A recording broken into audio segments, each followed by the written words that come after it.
আসসালামু আলাইকুম ওয়া রাহমাতুল্লাহি ওয়া বারাকাতুহু। ইন্নাল হামদালিল্লাহ ওয়াসসালাতু ওয়াসসালামু আলা রাসূলিল্লাহি ওয়া বা'দ। কাছে দূরে সারা পৃথিবী জুড়ে সবুজ শ্যামল গ্রাম বাংলার প্রত্যন্ত অঞ্চল জুড়ে যে যেখান থেকে যে অবস্থায় ফোনে অথবা টেলিভিশনের পর্দায় আমাকে দেখছেন, আমি সবাইকে আন্তরিক ধন্যবাদ জানিয়ে শুরু করতে যাচ্ছি আপনাদের প্রিয় চ্যানেলের প্রিয় আয়োজন নেক্সাস টেলিভিশনের প্রতিদিনের সরাসরি প্রশ্নোত্তরমূলক অনুষ্ঠান বেকমেন্স বিস্কিট প্রেজেন্স ইসলামী জীবন বিধান। আজকের এই পর্বে সারাটি সময় জুড়ে আমি হাফেজ মুফতি মোহাম্মদ সাঈদ আপনাদের সাথে থাকব ইনশাআল্লাহ। প্রিয় দর্শক, আপনারা জানেন যে প্রত্যেকটি পর্বে আমরা অত্যন্ত গুরুত্বপূর্ণ এবং জীবন ঘনিষ্ঠ কিছু বিষয় নির্ধারণ করে থাকি, যেই টপিকের উপর আলোচনা করার মাধ্যমে আমরা আমাদের জীবনকে কুরআন এবং সুন্নাহর পথে পরিচালনা করার জন্য চমৎকার কিছু গাইডলাইন এই প্রোগ্রামের মাধ্যমে আমরা পেয়ে থাকি আলহামদুলিল্লাহ। এবং প্রত্যেকটি পর্বে আমরা আপনাদের পছন্দের বিশেষ একজন অতিথিকে আমাদের সেটে আমন্ত্রণ জানিয়ে থাকি। চলুন দেখে নেওয়া যাক কে এসেছেন আজকে আমাদের এই সেটে বিশেষ অতিথি হয়ে। জি প্রিয় দর্শক, আজকে আমাদের সেটে উপস্থিত হয়েছেন জননন্দিত আলেম দ্বীন, তরুণ বিদগ্ধ ইসলামিক স্কলার, আমাদের সবার অত্যন্ত পছন্দের এবং শ্রদ্ধাভাজন ব্যক্তিত্ব, মিরপুর দারুস সুন্নাহ মাদ্রাসার সম্মানিত শেখুল হাদিস ফদিলাতুল উস্তাদ শেখ মুহতারাম শেখ তানজিল আহমেদ হাফিজাহুল্লাহ। আসসালামু আলাইকুম ওয়া রাহমাতুল্লাহি ওয়া বারাকাতুহু। ওয়ালাইকুম আসসালাম ওয়া রাহমাতুল্লাহি ওয়া বারাকাতুহু। জি উস্তাদ, কেমন আছেন আপনি? আলহামদুলিল্লাহ, আল্লাহ ভালো রেখেছেন। আপনি কেমন আছেন? আলহামদুলিল্লাহ, আল্লাহ ভালো রেখেছেন। আপনাকে আমাদের নেক্সাস টেলিভিশনের দর্শকদের পক্ষ থেকে এবং বিশেষ করে আমার পক্ষ থেকে আজকের প্রোগ্রামে স্বাগত জানাচ্ছি। জাযাকুমুল্লাহ খাইরান। ওয়া ইয়াকুম। প্রিয় দর্শক, আজকে আমরা অত্যন্ত চমৎকার এবং গুরুত্বপূর্ণ যে টপিকের উপর কথা বলবো, শিশুদের শাসন পদ্ধতি কেমন হবে এবং আমরা কি ধরনের সতর্কতা অবলম্বন করতে পারি। আমাদের সবার বাসায় ছোট ছোট বাচ্চা আছে, শিশু আছে, সন্তান আছে এবং আমাদের সবারই ছোট ছোট ছাত্র আছে। আমরা অনেক সময় আমাদের সন্তানদেরকে শাসন করার ক্ষেত্রে অনেক সময় একটু অতিরঞ্জন করে ফেলি, আবার অনেক সময় আমরা শাসনই করি না। দুইটাকে আসলে ব্যালেন্স করার জন্য ইসলাম আমাদেরকে কি শিক্ষা দেয়, আমরা আমাদের সন্তানদেরকে শাসন করার ক্ষেত্রে কি কি পদ্ধতি অবলম্বন করব এবং কিভাবে আমরা সতর্কতা অবলম্বন করব এবং কতটুকু কি করব, এই ব্যাপারে মোহতারাম শাইখের কাছ থেকে আমরা আজকে অত্যন্ত চমৎকার এবং জ্ঞান গর্ভ আলোচনা শুনবো ইনশাআল্লাহ। আপনারা চাইলে আমাদেরকে স্ক্রিনে দেওয়া নাম্বারে ফোন করতে পারেন, মেসেজ অথবা কমেন্ট করতে পারেন নেক্সাস টেলিভিশনের ইসলামিক পেজে। জি মোহতারাম শাইখ, আজকে আপনি ইতিমধ্যে অবগত হয়েছেন, আমরা গুরুত্বপূর্ণ যে টপিকের উপর আলোচনা শুনবো আপনার কাছ থেকে, শিশুদের শাসন পদ্ধতি ও সতর্কতা। সর্বপ্রথম আমি আমাদের দর্শকদের মাধ্যমে আপনার কাছে যে প্রশ্নটা রাখতে চাই সেটা হচ্ছে যে শিশুদেরকে শাসন করার ক্ষেত্রে ইসলাম আমাদেরকে কি নির্দেশনা দেয়? আলহামদুলিল্লাহ ওয়াসসালাতু ওয়াসসালামু আলা রাসূলিল্লাহ, আম্মা বা'দ, ফাআউযু বিল্লাহি মিনাশ শাইতানির রাজীম। রব্বি জাআলনি মুকিমাস সালাতি ওয়া মিন যুররিয়্যাতি রব্বানা ওয়া তাকাব্বাল দুআ। ওয়া আন আবি হুরায়রা রাদিয়াল্লাহু তাআলা আনহু قال قال রাসূলুল্লাহ সাল্লাল্লাহু আলাইহি ওয়াসাল্লাম কুল্লু মাওলুদিন ইউলাদু আলাল ফিতরাহ ফাআবাওয়াহু ইউহাউবিদানিহি আও ইউনাসসিরানিহি আও ইউমাজ্জিসানি কামা তুনতাজুল বাহিমাতু বাহিমাতান জামাআ হাল তুহিসসুনা ফিহা মিন জাদআ। রাওয়াহু মুসলিম। প্রিয় দর্শক শ্রোতা যারা দেখছেন সকলকে স্বাগত জানাচ্ছি। সম্মানিত উপস্থাপক, আপনাকেও। সুন্দর একটি বিষয় আজকে আমাদের আলোচনার জন্য নির্ধারিত হয়েছে, শিশুদের শাসন পদ্ধতি, সতর্কতা কেমন হওয়া উচিত। জি, খুব গুরুত্বপূর্ণ। প্রথমেই মনে রাখা উচিত, শিশুরা, বাচ্চারা আল্লাহর পক্ষ থেকে আমাদের জন্য বা পিতামাতার জন্য আমানত, একটি গুরুত্বপূর্ণ নিয়ামত এবং আমানত। জি, সন্তান যার নেই তিনি জানেন সন্তান না থাকার কত বেদনা, কত আফসোস, কত ব্যথা, কত কষ্ট। আবার যাদের সন্তান দুনিয়ায় এসে মারা গেছেন তাদের কষ্টটা আরও বেশি মনে হয়। কাজেই এটাকে নিয়ামত এবং এটাকে একটা আমানত মনে করা প্রতিটি অভিভাবকের একান্ত দায়িত্ব। যেহেতু এটি আল্লাহর নিয়ামত, আল্লাহর আমানত, কাজেই সে আমানতের প্রতি আমাদের দায়বদ্ধতা যথাযথভাবে আমাদের প্রয়োগ করা উচিত। আজকের সন্তান আগামী দিনের ভবিষ্যৎ। এটা চমৎকার কথা। জি, আজকের শিশু আগামীর ভবিষ্যৎ। কাজেই আপনি আপনার সন্তানকে যেভাবে গড়ে তুলবেন, যে নীতি নৈতিকতা আদর্শ শিক্ষা দিবেন, আগামীতে আপনি সেই ফলটা পাবেন। পবিত্র কোরআন এবং হাদিসে নবী সাল্লাল্লাহু আলাইহি সাল্লাম, আল্লাহ তাআলা অসংখ্যভাবে বিভিন্নভাবে সন্তানকে প্রতিপালন করার ক্ষেত্রে, শাসন করার ক্ষেত্রে বিভিন্ন মৌলিক কিছু নীতিমালা দিয়েছেন। আসুন আমরা সেগুলো খুব সংক্ষিপ্ত আকারে জেনে নেওয়ার চেষ্টা করব। জি, দেখুন, সন্তানের ব্যাপারে প্রথম যে উচিত, আমাদের যে কর্তব্যটি উচিত, সেটা হলো আল্লাহর নিকট দোয়া করা। আল্লাহ যেন নেককার সন্তান দান করেন, যে সন্তান আমার কথা শুনবে, আনুগত্য করবে, দিনের পথে অবিচল থাকবে। দিনদার সন্তান, পরহেজগার সন্তান আল্লাহর নিকট চাইতে হবে যেমনটা ইব্রাহিম আলাইহিস সালাম চেয়েছিলেন, রব্বি হাবলি মিনাস সালিহিন, হে আল্লাহ আপনি আমাকে একজন নেককার সন্তান দান করুন। এই প্রার্থনা, এটা আপনি কি বলছেন নাম, সন্তান জন্মের আগেই আপনাকে এই প্রার্থনা করতে হবে। এরপরে নেককার মা স্ত্রী করা, আপনার নির্বাচন করা, সেগুলো তো আছেই। সেই সাথে প্রতিনিয়ত যে দোয়াটি, সেই দোয়াটি কোরআনে এসছে, রব্বি জাআলনি মুকিমাস সালাহ ওয়া মিন যুররিয়্যাতি রব্বানা ওয়া তাকাব্বাল দুআ, হে আল্লাহ আপনি আমাকে, আমার পরিবারকে নামাজি বানান, আমরা যেন মুসল্লিদের কাতারে অন্তর্ভুক্ত হই। এই যে একটি সুন্দর দোয়া।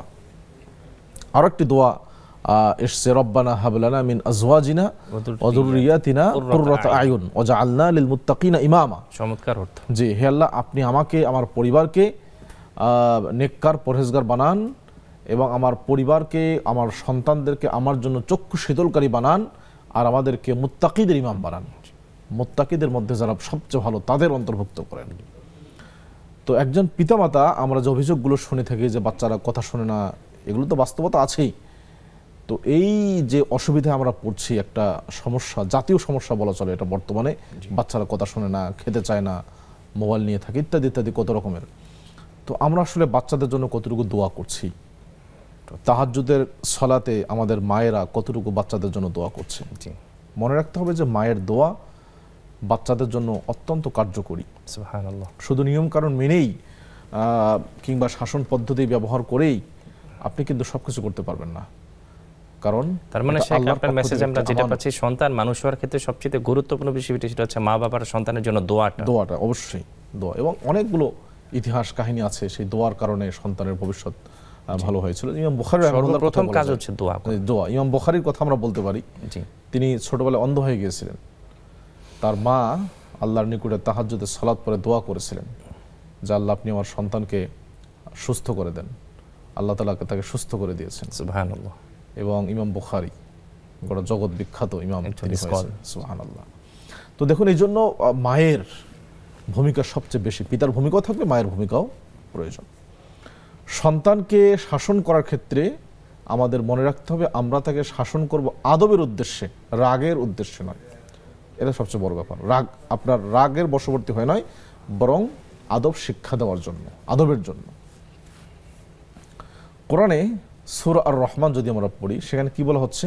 আর রহমান আল্লামাল কোরআন, তিনি দয়ালু, তিনি কোরআন শিক্ষা দেন। মুফাসসিরগণ বলেছেন যেখানে আল্লাহ তাআলা তার অসংখ্য নামের মধ্যে আর রহমান নামটি নিয়ে আসলেন কেন, এবং রহমান নাম নিয়ে আসার পরে বলছেন আল্লামাল কোরআন, যিনি কোরআন শিক্ষা দিচ্ছেন। অথচ কোরআন শিক্ষা দেওয়ার যে শিক্ষা দেওয়ার ক্ষেত্রে আল্লাহর আরও নাম আছে, আলিম, আল্লাম, আলিম, এইগুলো তিনি ব্যবহার করতে পারতেন, কিন্তু তিনি ব্যবহার করেছেন আর রহমান। এটার দ্বারা উদ্দেশ্য হলো যারা কোরআন শিক্ষা দিবেন তারা যেন বাচ্চাদের প্রতি দয়ালু হন। চমৎকার। আর রহমান আল্লামাল কোরআন, তিনি দয়ার নাম, দয়ার সিফাতে, দয়ার দিয়ে তিনি মানুষকে কোরআন শিক্ষা দিচ্ছেন। এই জন্য যারা কোরআন শিক্ষা দিবেন তাদেরকে আরো বেশি দয়ালু হতে হবে। আমাদের পরিবেশে উল্টাটা দেখা যায়। সুন্দর একটা মেসেজ দিয়েছেন। জি, তো আমাদের দেশে দেখা যায় যে বাচ্চাদের প্রতি হেফজখানায় বিশেষ করে যে অনেক ক্ষেত্রেই অমানসিক নির্যাতন হয়, নিঃসন্দেহে এটা খুবই দুঃখজনক। আমাদের সকলের উচিত এর থেকে বের হয়ে আসা। হ্যাঁ, তবে অবশ্যই অনেকগুলো প্রতিষ্ঠান ইদানিং হয়ে গেছে আলহামদুলিল্লাহ, খুব স্মার্ট, এবং এই বিষয়গুলো তারা অবশ্যই লক্ষ্য করেন, উৎসাহ এবং আদরের মাধ্যমে পড়াশোনা করেন, এটা আমাদের অবশ্যই উচিত। কোরআনে আল্লাহ তাআলা অসংখ্য জায়গায় যে কথাগুলো বলেছেন, তার মধ্যে লোকমান আলাইহিস সালামের যে উপদেশ বাণী, সেগুলো তো আছেই। বাচ্চাদেরকে নিয়ে আমেরিকার একটা research foundation, child research foundation গবেষণা করছে। তারা দেখিয়েছে যে বাচ্চার মাথায় জন্ম লগ্ন থেকেই আল্লাহ তাআলা 3টি সফটওয়্যার ইনস্টল করে দেন, একদম তার বাই বর্ন। এটা অর্জন করতে হয় না। তার একটা হলো তাওহীদ। প্রতিটি শিশুর মাথায় তাওহীদ থাকে, তাওহীদ, আল্লাহ যে একক, এটা বাচ্চাকে না শেখালেও হয়। বাচ্চার জন্মগতভাবেই এই জ্ঞানটি বাচ্চার মাথার মধ্যে থাকে। জি মোহতারাম শেখ, আজকে ওই যে বাচ্চাদের রিসার্চ সেন্টারের ব্যাপারে যে ওনারা কি রিসার্চ করেছে এই ব্যাপারে আমরা আলোচনা আবার ধারাবাহিকভাবে ফিরবো 2টি ফোন কলের পরে ইনশাআল্লাহ। দুজন দর্শক আছে আমাদের সাথে। আসসালামু আলাইকুম। ওয়ালাইকুম আসসালাম ওয়া রাহমাতুল্লাহি ওয়া বারাকাতুহু। জি বোন, আপনি আশা করি ভালো আছেন এবং আপনি কোথা থেকে বলছেন, আপনার প্রশ্নটি করবেন। জি হুজুর, আমার আপনাদের কাছে একটা প্রশ্ন, জি। সেটা হলো আমার মা ভীষণ অসুস্থ, 100 উপরে বয়স, জি এখন ব্রেন স্ট্রোক হচ্ছে 2 বার। তো আজকে প্রায় 3 মাস কাটাইছে, একদম মানে বিছানায় পড়া, মানে উঠতেও পারে না, বসতেও পারে না, দাঁড়াতেও পারে না, জি। বিছানা থেকে নামাতেই পারে না, মোটাটা জি। সব বিছানায় করতেছি, কিন্তু নামাজটা পড়াতে পারতেছি না হুজুর। এই জন্য অনেক খারাপ লাগতেছে।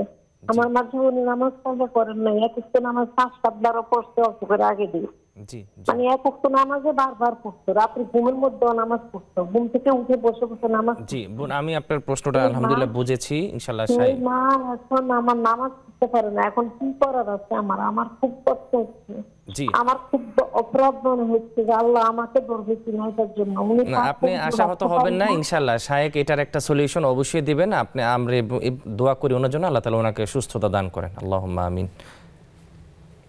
আরেকজন দর্শক আছে আমাদের সাথে। জি, আসসালামু আলাইকুম। ওয়ালাইকুম সালাম। জি ভাইজান, আশা করি ভালো আছেন। আমার পয়েন্ট, প্রশ্ন হলো যে আমরা গ্রাম এলাকায় ধর্ম ভাই বোন বানাই, এটা ইসলাম কি বলে? মা বাপ ভাই বোন বানায়। জি জি জি, ধর্মের যে ভাই বোন আর কি। জি জি, ভাই বোন মা বাপ। জি জি জি, আর কোনো প্রশ্ন আছে ভাইজান? জি না, আসসালামু আলাইকুম। ওয়ালাইকুম সালাম। জি শেখ, এক বোন আমাদের কাছে খুব আক্ষেপ নিয়ে একটি গুরুত্বপূর্ণ প্রশ্ন করেছেন। ওনার মা 100-র উপরে বয়স এবং উনি ওনার জীবন দশায় উনি আসলে দেখেননি কোনো সময় নামাজকে, উনি সালাদকে কাজা করেছেন। এখন উনি অত্যন্ত অসুস্থ এবং ওনাকে সব কিছু বিছানাতেই করতে হচ্ছে এবং উনি এখন নামাজ পড়তেই পারছেন না। যে মানুষ আসলে আউয়াল ওয়াক্তেই সালাত আদায় করে ফেলতেন, এই ব্যাপারে আসলে ওনার করণীয়টা কি? সুন্দর প্রশ্ন। এটা আসলে অনেক ক্ষেত্রেই এরকম হয়ে যায়, অনেকের হচ্ছে আর কি। সেক্ষেত্রে আমরা বলবো যে যদি তিনি তার বোধ শক্তি যদি ঠিক থাকে, আকল যদি ঠিক থাকে, তাহলে অবশ্যই তাকে তো সালাত পড়তে হবে।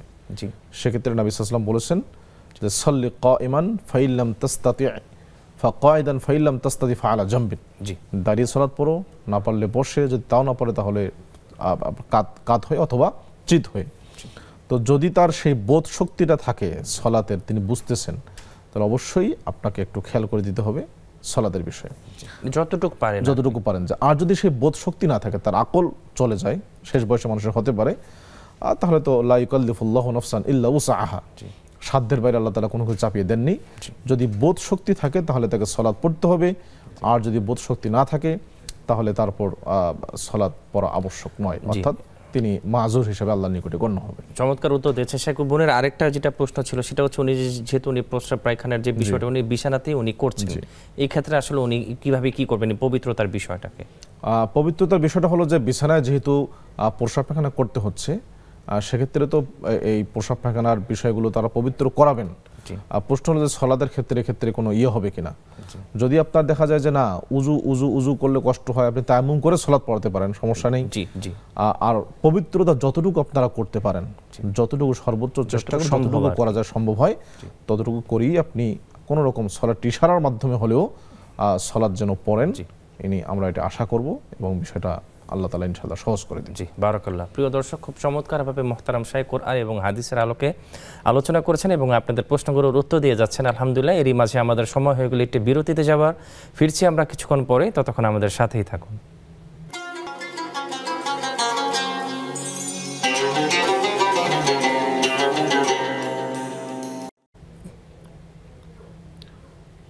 বিরতির পরে আবার আপনাদের সাদর আমন্ত্রণ জানাচ্ছি। প্রিয় দর্শক, আপনারা দেখছেন বেকমেন্স বিস্কিট প্রেজেন্স ইসলামী জীবন বিধান। আপনারা চাইলে আমাদেরকে স্ক্রিনে দেওয়া নাম্বারে ফোন করতে পারেন, কমেন্ট করতে পারেন নেক্সাস টেলিভিশনের ইসলামিক পেজে। জি মোহতারাম শেখ, এক ভাই আমাদের কাছে একটি গুরুত্বপূর্ণ প্রশ্ন রেখেছিলেন। গ্রামে আসলে বিষয়টা অহরহ হয়ে থাকে যে আমরা অনেক সময় বিভিন্ন ধরনের ধর্মের মা বাবা ভাই বোন বানিয়ে থাকি, এটা ধর্মের মা বাবা ভাই বোন বলা হয়। এই ক্ষেত্রে আসলে ইসলাম আমাদেরকে কি শিক্ষা দেয়? আচ্ছা, যে সুন্দর প্রশ্ন। প্রথম কথা হলো, যারা মুসলিম, যারা মুমিন, তারা সকলেই আমাদের ভাই। ইন্নামাল মুমিনুনা ইখওয়া, ঈমানদাররা আমরা সবাই ভাই। তো সেক্ষেত্রে নতুন করে আবার ধর্মীয় ভাই বোন বানানো, এগুলোর উদ্দেশ্য থাকে যে নিজের ভাই বোনের সাথে সম্পর্কটা যেমন ঠিক তেমন সম্পর্ক স্থাপন করা, এটা একটা উদ্দেশ্য থাকে। তো আসলে এই পদ্ধতিতে ধর্মীয় ভাই, ধর্মীয় বোন বা ধর্মের বাপ ইত্যাদি নির্ধারণ করে তৈরি করে তাদের সাথে সম্পর্ক নরমালাইজ করার যে প্রবণতা আমাদের গ্রাম দেশে, সম্পূর্ণ এটা হারাম। শেখ, আমি এই জায়গা থেকে এই প্রশ্নের মাধ্যমে আরেকটা কথা বলতে চাই। এরকম আমি আমার অভিজ্ঞতার জায়গা থেকে এরকম কিছু সমস্যাও দেখেছি। ধর্ম ভাই বোন বলার পরে তারা বিভিন্নভাবে সম্পত্তি দাবি করা হচ্ছে, যখন বলা হচ্ছে ধর্ম ভাই ধর্মের বোন এই ধরনের, অথবা পর্দার বিষয়টাকে নরমালাইজ করা হচ্ছে। এটা সম্পূর্ণ হারাম। জি, একমাত্র মাহরাম যারা পবিত্র কোরআনে বর্ণিত তাদের সাথে স্বাভাবিক অবস্থায় দেখা করা যাবে। আর দুধ পানের কারণে যে হারামের সম্পর্ক স্থাপন হয়, এছাড়া আর কোনো পদ্ধতি নেই। জি, আর হলো একটা বিয়ের পদ্ধতি, সবগুলো কোরআনেই আসছে। জি, আর বাকি আমাদের দেশ গ্রামে যেটা করা হচ্ছে এটা সম্পূর্ণ হারাম, এটার কোনো ভিত্তি নেই। এবং আপনি দেখেন যে এই সম্পর্কগুলো আসলে মানুষজনের জ্ঞান বা এই বিষয়ে জানাশোনা কম থাকার কারণে এগুলো হচ্ছে। আপনি যেমনটি বলছিলেন, কোরআনে আল্লাহ তাআলা এই ব্যাপারে স্পষ্ট করে বলেছেন। যেমন পালক পুত্রের কথাটাই বলি, পালক পুত্রের ব্যাপারে আল্লাহ তাআলা শরীয়তে বিধান দিয়েছেন যে পালক পুত্র কিন্তু তোমাদের পুত্র নয়।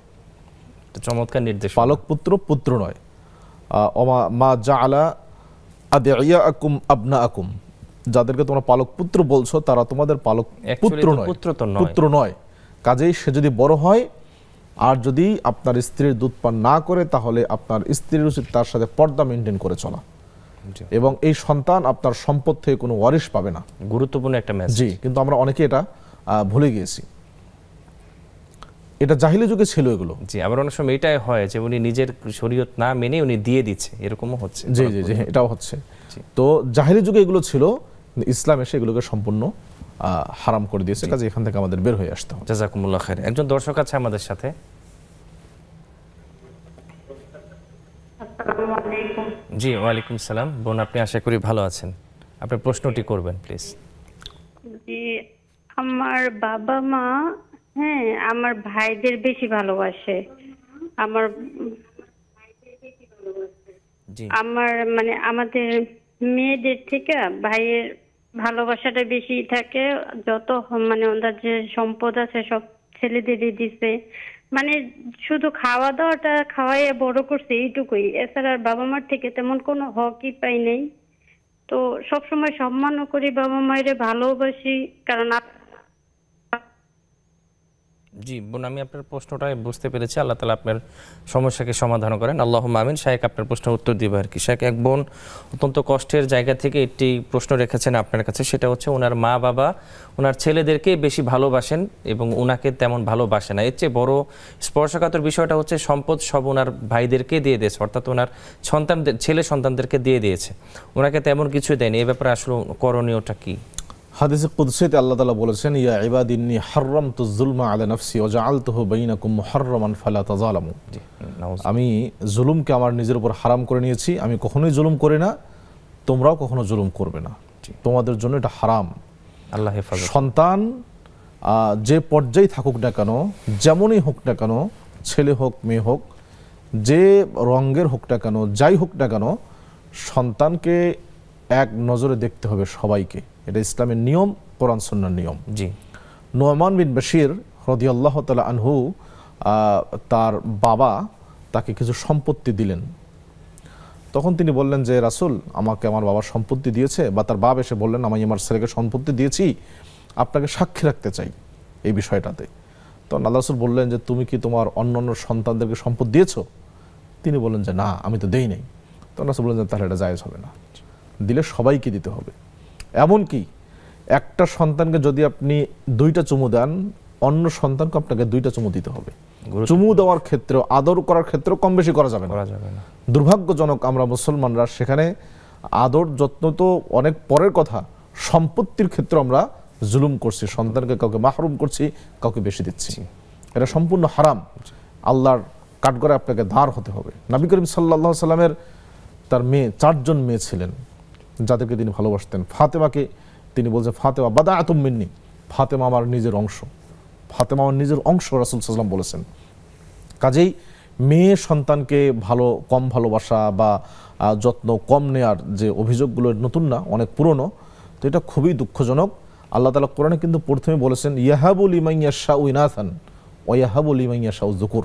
আল্লাহ যাকে চান তাকে কন্যার সন্তান দান করেন। কন্যার কথা আল্লাহ আগে বলেছেন, কন্যার সন্তানের কথা আল্লাহ আগে বলেছেন, এরপর ছেলে সন্তানের কথা বলেছেন। এই জন্য আমাদের এই জুলুম থেকে অবশ্যই বের হয়ে আসা উচিত, এই জুলুম থেকে অবশ্যই বের হয়ে আসা উচিত। সন্তানদের সবাইকে সমান চোখে দেখতে হবে, কাউকে কোলে কাউকে পিঠে এরকম দ্বিচারিতা আচরণ সন্তানের সাথে করা যাবে না। সন্তানকে শাসন করার ক্ষেত্রে, আদর করার ক্ষেত্রে, যত্ন করার ক্ষেত্রে, হকের ক্ষেত্রে সার্বিক আমরা আশা করব আমাদের অভিভাবকরা সমান দৃষ্টিতে দেখবেন। আল্লাহ তৌফিক দান করেন। আল্লাহুম্মা আমিন। একজন দর্শক আছে আমাদের সাথে। আসসালামু আলাইকুম, আমাকে শুনতে পাচ্ছেন? জি জি বোন, আপনি কোথা থেকে বলছেন? আপনার প্রশ্নটি করবেন, শায়েখ আছে। জি আমি অনেক আগে, আমি তো জানতাম না যে মানত করা জানেন, তো আমি টিভিতে দেখে শুনছি, এই জন্য আমার একটু ইয়া লাগে। মানত করছিলাম যে ভান্ডার শরীফ ছেলে মেয়ে বড় হইলে নিয়ে যাবো। হুজুর আমি এটা ফিরাই নিয়েছি, আমি মানত করেছি কি যে ছেলে মেয়ে প্রতিষ্ঠিত হইলে হজ করতে যাব। জি জি হ্যাঁ, মানে তারা নিজের পায়ে দাঁড়াইলে মানত ওই যে করছিলাম ছোট সময়, যে ওই ভান্ডার শরীফ মানে ওই যে মানত আমি ফিরাই নিয়েছি। কোনো পাপ হইবে কিনা। আর দ্বিতীয়ত হুজুর আমার স্বামী কোনো কাজ করে না, আমি তার বড় বোনের কাছে নালিশ দিচ্ছি, এটা কি আমার গীবত করা হয়েছে? ও আমি বুঝতে পেরেছি। জি শায়েখ উত্তর দিবেন ইনশাআল্লাহ। আরেকজন দর্শক আছে আমাদের সাথে, আমাকে শুনতে পাচ্ছেন? হ্যালো জি আসসালামু আলাইকুম। আসসালামু আলাইকুম। জি ওয়ালাইকুম সালাম। মায়ের সম্পদ মাকে একজনকে দিয়ে দিতে হবে, মায়ের সম্পদ বাবার না। জি মায়ের সম্পদ মায়ের সম্পদ মাকে একজনকে দিয়ে দিতে পারবে। পাঁচটা ছেলে মেয়ে আছে, একজনকে দিতে পারবে? জি আমি বুঝতে পেরেছি। আরেকজন আছে দর্শক আমাদের সাথে। ওনাদের সাথে কথা বলতে চাচ্ছি, অনেকদিন থেকে ট্রাই করে যাচ্ছি কিন্তু কথা বলতে পারছি না। জি আজকে আপনি সৌভাগ্যবান, আপনার ফোনটা রিসিভ হয়েছে, আপনি বলবেন। জি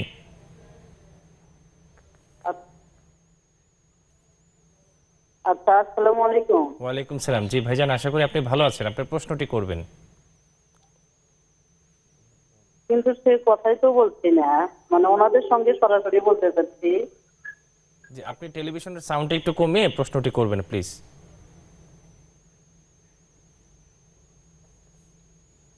আমার প্রশ্ন হচ্ছে,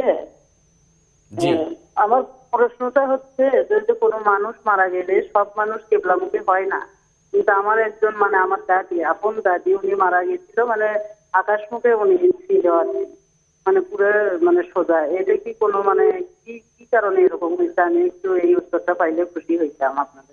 জি বুঝতে পেরেছি। জি ইনশাআল্লাহ শায়েখ আছে, আপনার উত্তর দেবে ইনশাআল্লাহ। শায়েখ এক বোন আমাদের কাছে সর্বপ্রথম যে প্রশ্নটি করেছিলেন সেটা হচ্ছে, উনি ছোটবেলা নিয়ত করছিলেন ওনার সন্তান এবং সন্ততিরা ভালো কিছু হলে মায়েজ ভান্ডার শরীফে নিয়ে যাবে আর কি। তো পরবর্তী যখন উনি ওনার মানুষ সম্পর্কে এভাবে জানতে পারলেন, তো উনি নিয়ত করেছে আর কি যে ওনার সন্তানরা বড় হলে ভালো কিছু এখন হলে উনি হজ করাতে নিয়ে যাবেন আর কি। উনি টোটাল বিষয়টা সম্পর্কে জানতে চাচ্ছেন। সুন্দর প্রশ্ন। মান্নত যদি কেউ করে, মান্নত সৎ কাজে ভালো মান্নত যদি কেউ করে পূরণ করা ওয়াজিব। জি আল্লাহ তাআলা বলেছেন ওয়ায়ুফুনা বিন-নাযরি, ইমানদাররা মান্নত পূরণ করে, এবং মান্নতটি হতে হবে আল্লাহর নামে। মান্নত যেহেতু একটা ইবাদত, জি নজর বা মান্নত একটা ইবাদত যেহেতু, আর ইবাদত হতে হয় একমাত্র আল্লাহর নামে। অন্য কারো জন্য ইবাদত করলে সেটা শিরক হবে। আপনি পৃথিবীর যে কোনো মাইজ ভান্ডার শরীফ বা যে শরীফই বলেন না কেন, এইগুলোতে যাওয়ার মান্নত করলে সেটা সম্পূর্ণ শিরক হয়ে যাবে, কোনোভাবেই যাওয়া যাবে না। নর্মালি যাওয়া যাবে না, মান্নত করলে তো আরও যাওয়া যাবে না, কোনোভাবেই যাওয়া যাবে না। কাজে আপনি এটা পরিবর্তন করবেন, নিঃসন্দেহে পরিবর্তন করবেন। নবী সাল্লাল্লাহু আলাইহি ওয়াসাল্লামও যদি কোনো বিষয়ে শপথ করতেন, এরপর দেখতেন যে যে বিষয়ে শপথ করছেন তার চেয়ে আর একটি উত্তম বিষয় আছে, তিনি সেটা পরিবর্তন করতেন সাথে সাথে। এই জন্য আপনি যে মান্যটি এখন করেছেন যে আমি হজ করতে নিয়ে যাবো, হজ করব, নিঃসন্দেহে আপনি ভালো করেছেন, সঠিক কাজটি করেছেন। আল্লাহ তাআলা আপনাকে অবশ্যই এই জন্য সওয়াব দিবেন, এবং যেহেতু মান্যত পূরণ করা ওয়াজিব, আপনি সেই কাজটা ইনশাল্লাহ করবেন। সেই সাথে আমরা সকল দর্শক শ্রোতাকেও অনুরোধ করব, আপনারা এই যে বিভিন্ন দরগা, বিভিন্ন পীর এবং মাজারের দরবারের নিকটে যে মান্যতগুলো করেন, সেখান থেকে অবশ্যই আপনাদের বিরত থাকতে হবে। এগুলো সম্পূর্ণ শিরক। মান্যত একমাত্র আল্লাহর নামেই করতে হয়। আল্লাহ আমাদেরকে হেফাজত করেন, আল্লাহুম্মা আমিন। আরেকজন দর্শক আছে আমাদের সাথে। ওয়ালাইকুম সালাম। জীবন, আপনি আশা করি ভালো আছেন। টেলিভিশনের ভলিউমটা একটু কমিয়ে আপনার প্রশ্নটি করবেন। আমার প্রশ্নটা হচ্ছে, আমার একটা মেয়ে 16 বছর বয়স এসএসসি পরীক্ষা দিবে, আরেকজন ক্লাস 6 এ পড়ে। জি 10-11 বছর বয়স। শুধু ওরা মানে পড়তে চায় না, শুধু বলে ভালো লাগে না, কিছুই ভালো লাগে না, পড়ালেখা ভালোই লাগে না। জি এখন আমি ওদেরকে বকাঝকা করলে ওরা আরো বেশি মানে রাইগা যায়, দরজা বন্ধ করে দেয়। আমি কি ওদেরকে কোনো ডাক্তার দেখাবো নাকি ঝাড়ফুঁক করবো, নিজে করবো নাকি? জি আপনি একটা চমৎকার প্রশ্ন করেছেন, শায়েক এটা একটা সুন্দর সমাধান দিবে ইনশাআল্লাহ। মানে শুধু ওদের কোনো কিছুই ভালো লাগে না, পড়তে বসতেই চায় না ওরা, শুধু এটা কি কোনো সমস্যা না? আমি আপনার প্রশ্নটা বুঝতে পেরেছি, এটা একটা গুরুত্বপূর্ণ প্রশ্ন করেছেন, শায়েক এটা একটা সুন্দর সমাধান দিবে ইনশাআল্লাহ। প্রিয় দর্শক, খুব চমৎকারভাবে মোহতারাম শায়েক আপনাদের প্রশ্নগুলোর উত্তর দিয়ে যাচ্ছেন আলহামদুলিল্লাহ। এরই মাঝে আমাদের সময় হয়ে গেলে একটু বিরতিতে যাবার, ফিরছি আমরা কিছুক্ষণ পরেই, ততক্ষণ আমাদের সাথেই থাকুন।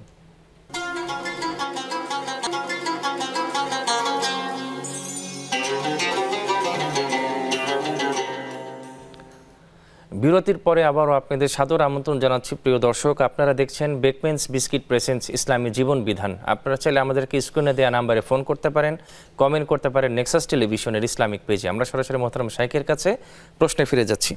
শেখ, এক বোন আমাদের কাছে একটি প্রশ্ন করেছিল, সেটা হচ্ছে ওনার স্বামী, ওই ভাই আর কি, উনি কোনো কর্ম করছেন না। এক্ষেত্রে ওনার বিষয় যখন ওনার বড় ভাইকে বিচার দেওয়া হলো, এটিকে আসলে গীবতের অন্তর্ভুক্ত হবে কিনা?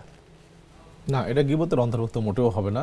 জি, কারণ আপনি তো স্বামী যিনি, সেই ভাইয়ের তো উচিত যে সংসারে ইনকাম করা, জি রোজগার করা, হালাল উপার্জন করা, সংসারের দায়িত্ব ভার গ্রহণ করা। তিনি সেটা করছেন না, অবশ্যই সেটা আপনি যথাযথ কর্তৃপক্ষের নিকটে যারা আছেন, দায়িত্বশীল মুরব্বী যারা আছেন, তাদের কাছে অবশ্যই আপনি সেটা জানাতে পারেন। প্রথমে চেষ্টা করবেন নিজেই স্বামীকে সংশোধন করার জন্য, তাকে নসিহত করার জন্য। আর যদি না হয় তাহলে আপনি অবশ্যই মুরব্বীদের সহযোগিতা নিতে পারবেন, এটা গীবতের অন্তর্ভুক্ত হবে না ইনশাআল্লাহ। জাযাকুমুল্লাহ খাইর। শেখ আরেকবার আমাদের কাছে একটি প্রশ্ন করেছিলেন, ওনার মার যে সম্পদগুলো আছে সেটা ওনাদের ভাই বোনদের ক্ষেত্রে কিভাবে বন্টন করা হবে?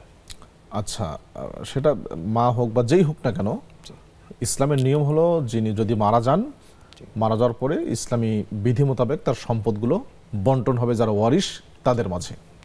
আমাদের বোন যেটি জানতে চেয়েছিলেন যে সেই মা যদি একজনকে সম্পদটা দিয়ে দেন তাহলে জায়েজ কিনা, না এটি জায়েজ না। প্রথম কথা হলো যে এই সম্পদের আপনার যে মা, সেই মায়ের যতটুকু সম্পদ আছে সেই সম্পদে আপনারা যারা ভাই বোন আছেন সবার একটা অধিকার আছে। কাজেই সেই অধিকার যদি উনি একজনকে দিয়ে দেন, দুইজনকে দিয়ে দেন, বাকিদেরকে বঞ্চিত করেন, তিনি গুনাহগার হবেন, নিঃসন্দেহে তিনি গুনাহগার হবেন। অনেকে আরেকটা ভুল কাজ করেন, সেটা হলো কোনো সন্তানের জন্য ওসিয়ত করে যান যে আমার এই সন্তানটা একটু দুর্বল বা ইত্যাদি, তাকে একটু ওসিয়ত করে গেলাম। অথচ নবী সাল্লাল্লাহু আলাইহি ওয়াসাল্লাম বলেছেন লা ওসিয়াতা লিওয়ারিসিন, যারা উত্তরাধিকার সূত্রে সম্পদ পাবেই এমনিতেই, তাদের ক্ষেত্রে কোনো ওসিয়ত করা যাবে না। তারা শরীয়ত মোতাবেক যে বন্টন নীতি, সেই বন্টন নীতি তারা অনুসরণ করে তারা সম্পদ দেবে। কাজেই কোনো পিতা হোক, কোনো মা হোক, যেই হোক না কেন, তিনি তার সম্পত্তি একজনকে দিবেন না, সব তিনি মারা যাওয়ার পরে শরিয়া মোতাবেক তার সম্পত্তি সবার মাঝেই বন্টিত হবে। এটা হলো শরীয়ত। একজন দর্শক আছে আমাদের সাথে। আসসালামু আলাইকুম। ওয়ালাইকুম আসসালাম। জি বলুন। আমি একটা প্রশ্ন করব। জি বলেন। আমি অসুস্থ ছিলাম হুজুর। জি। অসুস্থ থাকলে আমার আম্মা কুরবানির জন্য করছিল যে একটা আমার মেয়ে সুস্থ হইলে একটা কুরবানি দেব, আমি খাসি কুরবানি দেব। জি। এই কুরবানিটা কিভাবে আমি বিলোপন পাবো, কিভাবে দেবো, এটা কি কুরবানির সময় দেওয়া লাগবে, কিভাবে দেওয়া লাগবে জানতে চাচ্ছি সাইকে। জি জি শাইখ ইনশাআল্লাহ আপনার উত্তর দেবে। ওয়ালাইকুম সালাম। শাইখ, এক ভাই আমাদের কাছে জানতে চেয়েছিলেন, ওনার একজন আত্মীয় উনি মারা যাওয়ার পরে ওনার ঘাটটা উনি পশ্চিম দিকে ফিরছিল না বারবার, এই ক্ষেত্রে আসলে উনি বিধানটা জানতে চাচ্ছে, এটা কি কোনো সমস্যা আছে কিনা? শরীয়তের দৃষ্টিতে কোনো সমস্যা নেই। কোরআন এবং হাদিসের ব্যাপারে নির্দিষ্ট করে কোনো কিছু বলা হয়নি যে ঘাট যদি পশ্চিম দিকে না ফেরে তাহলে সমস্যা, এই ব্যাপারে কোনো কিছু আসেনি। কোনো সমস্যার কারণে হতে পারে, অসুস্থতাও হতে পারে, অসুস্থ হতে পারে, আল্লাহ ভালো জানেন। মোট কথা শরীয়তের ব্যাপারে কোনো কিছু বলা হয়নি নির্দিষ্ট। তবে যদি তিনি কোনো মারাত্মক গুনাহ করে থাকেন, এটা হতেও পারে, তবে সেটা শরীয়ত স্পষ্ট করে কোনো কিছুই বলেন নাই, এটা নিয়ে বিচলিত হওয়ার কিছু নেই। জি জাযাকুমুল্লাহ খাইর। একজন দর্শক আছে আমাদের সাথে। আসসালামু আলাইকুম।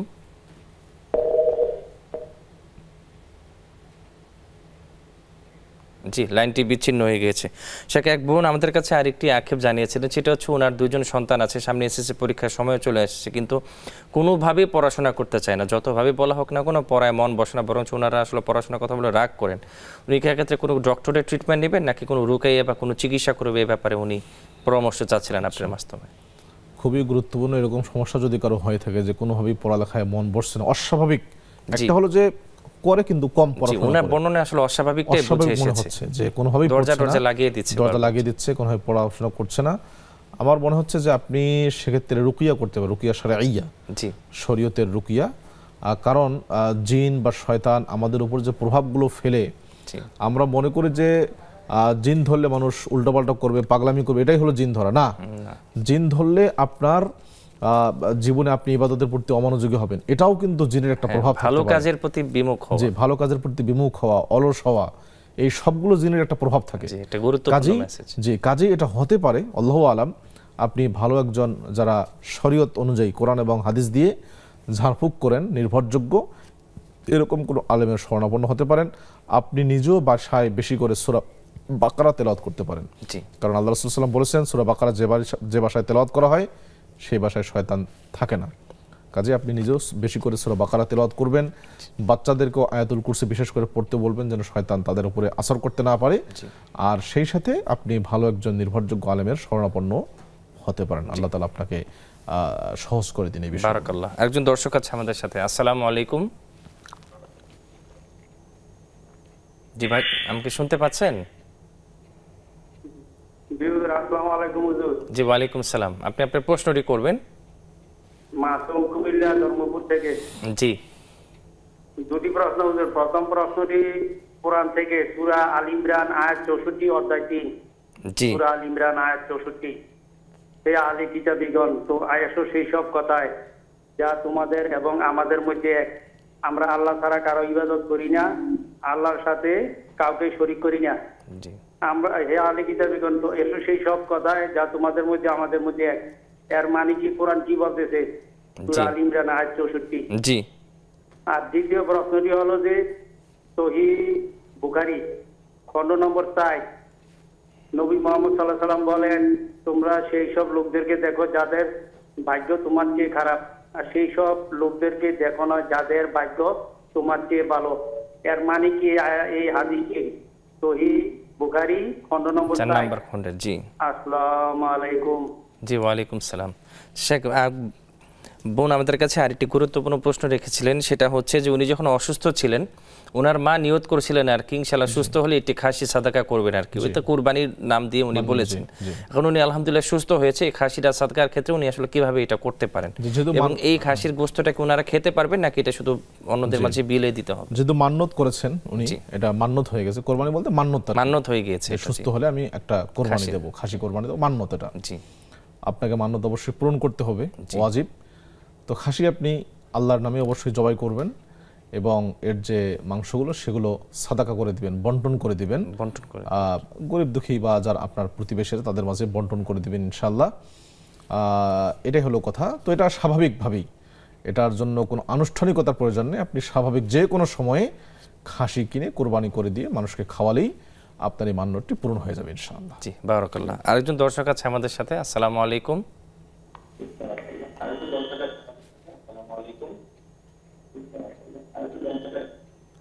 আসসালামু আলাইকুম, আমাকে শুনতে পাচ্ছেন? জি জি, আসসালামু আলাইকুম হুজুর। আমি প্রশ্ন করতে চাই, আমার হাজবেন্ড আমার সাথে আজকে 1 বছর যাবত কথা বলে না, বুঝছেন? একটা কথা কাটাকাটির পরে এখন আর কথা বলে না। এখন এইটার ইয়েতে কোনো আমল আছে কিনা একটু জানতে চাইছি। 2-3 বছর যাবত কথা বলেন না, তাই তো? 1 বছর আর কি। জি জি, এমনি কথা, এমনি চলাফেরা সবকিছু, ঘরে থাকি, ঘরে সবকিছু ছেলে মেয়ের সাথে বলে, কিন্তু আমার সাথে বলে না। জি, আমি অনেকবার বলছি, বলছি যে আমি যদি অন্যায় করিয়ে থাকি আমার মাফ করে দিবেন, কিন্তু কিছুতে এটা ঠিক হইতে রাজি না, এমনি আছে, কথা বলে না সারাদিন। দাম্পত্য জীবনে শান্তি দান করেন। আরেকজন দর্শক আছে আমাদের সাথে। জি শেখ, এক বোন আমাদের কাছে একটি প্রশ্ন করেছিলেন আর কি, ওনার হাজবেন্ড ওই ভাইজান আসলে যে কোনো কারণে উনি রাগ করেছেন, প্রায় 1 বছরের উপরে উনি কথা বলছেন না আর কি, উনি বাসায় থাকেন, সবকিছু করেন, সন্তানদের সাথে কথা বলেন, তো বোনের সাথে কথা বলছেন, এই ক্ষেত্রে আসলে উনি কি করতে পারেন? যে সমস্যা আসলে এমন সমস্যা আমাদের দেশে হয়, অস্বাভাবিক সেনসিটিভ, যে 1 বছর যাবত কথা বলছেন না, আবার উনি বাসাতেই আছেন, সন্তানদের সাথেও কথা বলছেন, সন্তানদের সাথে স্বাভাবিক আচরণ করতেছেন।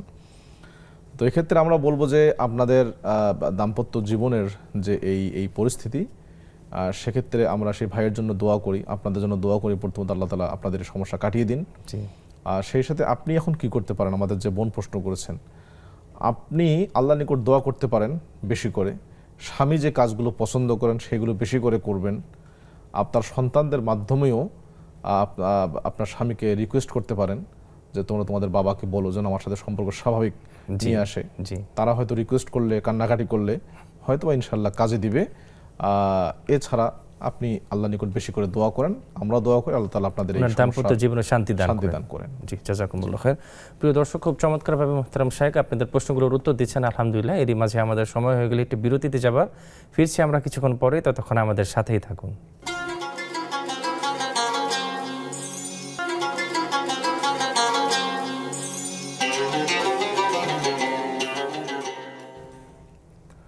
বিরতির পরে আবারও আপনাদের সাদর আমন্ত্রণ জানাচ্ছি। প্রিয় দর্শক, আপনারা দেখছেন বেকমেন্স বিস্কিট প্রেজেন্টস ইসলামী জীবন বিধান।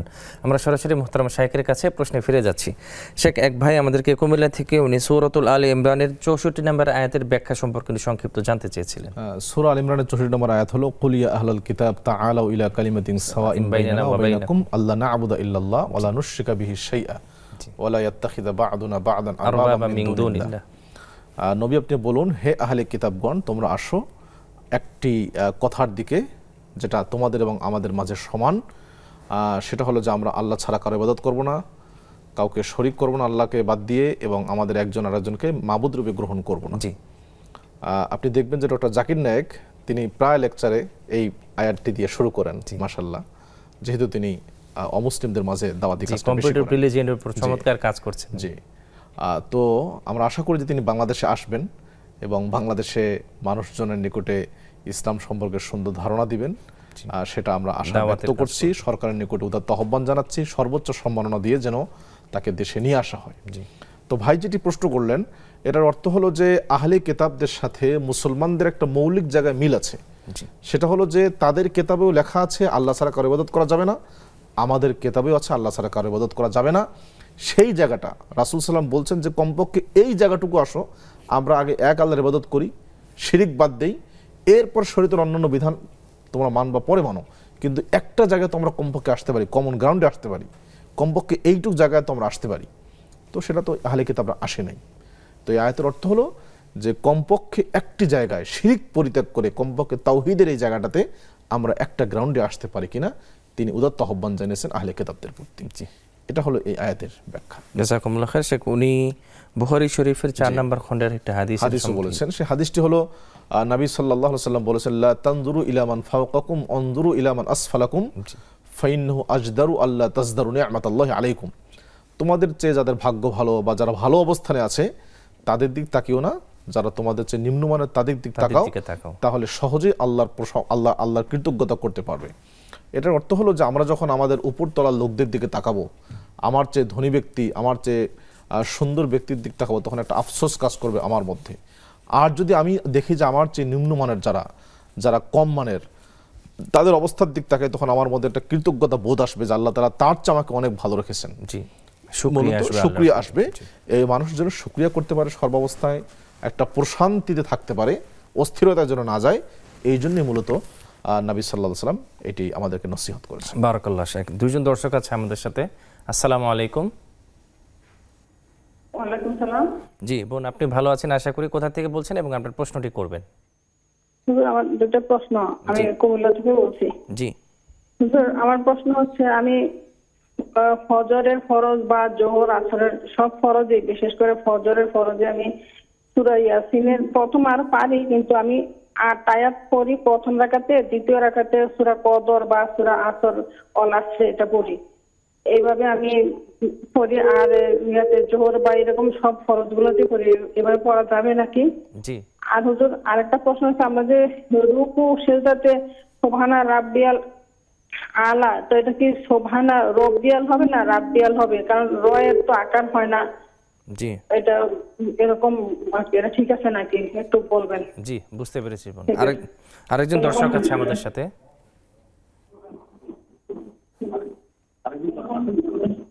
আসসালামু আলাইকুম, আমাকে শুনতে পাচ্ছেন? ওয়ালাইকুম সালাম। আপনি টেলিভিশনের ভয়েসটি একটু কমিয়ে প্রশ্নটি করবেন। জি প্লিজ।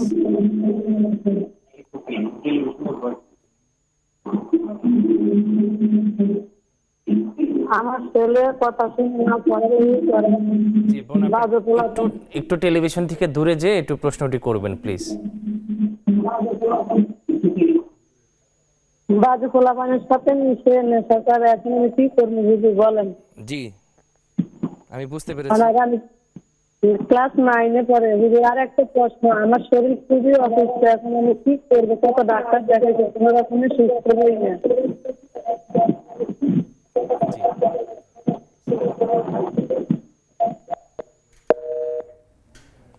আরেকজন দর্শক আছে আমাদের সাথে। আসসালামু আলাইকুম।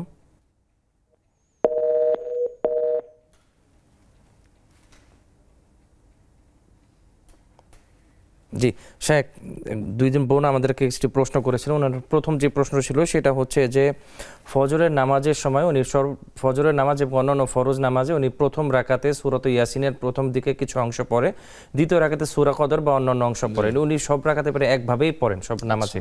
এই ক্ষেত্রে কি আসলে কোনো সমস্যা হবে কিনা?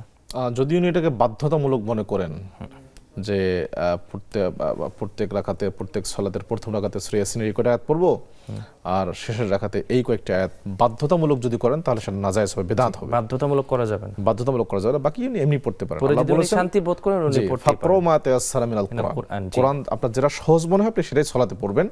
কোনো বাধা ধরা নিয়ম এখানে নেই। আপনি বারাকাল্লাহ কম বেশি করতে পারেন। আর উনি আসলে আরেকটা জানতে চেয়েছিলেন যে সুবহানা রাব্বিয়াল আলা নাকি সুবহানা রাব্বিয়াল আলা? আচ্ছা, সুবহানা রাব্বিয়াল আলা বা সুবহানা রাব্বিয়াল আযীম। র হবে এখানে পুর বলে যেটাকে, অর্থাৎ মোটা করে পড়তে হবে। রা শব্দটা যেটা আসলে বাংলা উচ্চারণ, জি বাংলা উচ্চারণ। তো আপনি সঠিক উচ্চারণ র, সুবহানা রাব্বিয়াল আলা বা সুবহানা রাব্বিয়াল আযীম। জি বারাকাল্লাহ।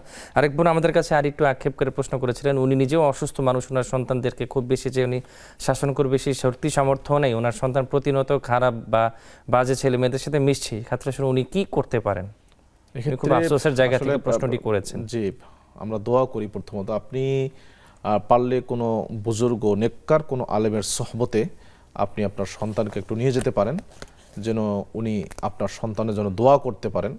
নবী সাল্লাল্লাহু আলাইহি ওয়াসাল্লাম এরকম অনেক সন্তানের মাথায় হাত বুলিয়ে দিয়ে দোয়া করেছেন, তারা হেদায়েতের দিকে এসেছেন। সুবহানাল্লাহ।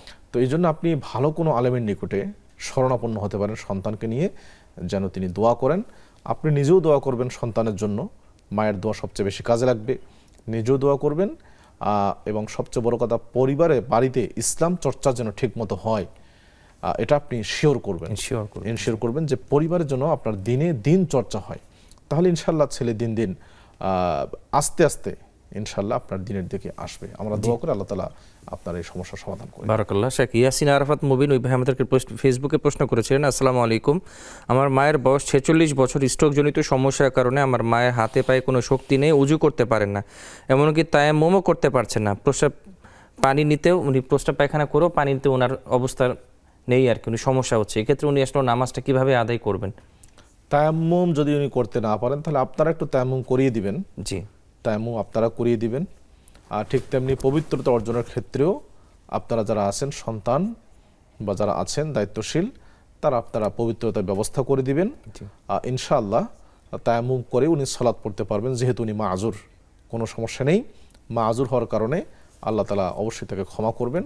তায়াম্মুম করেই উনি সালাত পড়বেন, আপনারা একটু তায়াম্মুমের ব্যবস্থা করে দিবেন ইনশাআল্লাহ। জি বারাকাল্লাহ। শেখ সর্বশেষ আপনি আমাদের সম্মানিত দর্শকদের উদ্দেশ্যে ওনারা শিশুদেরকে কিভাবে শাসন করবে, কি কি সতর্কতা অবলম্বন করবে, এই ব্যাপারে সর্বশেষ 3 মিনিটে যদি একটু গুরুত্বপূর্ণভাবে কিছু বলতেন।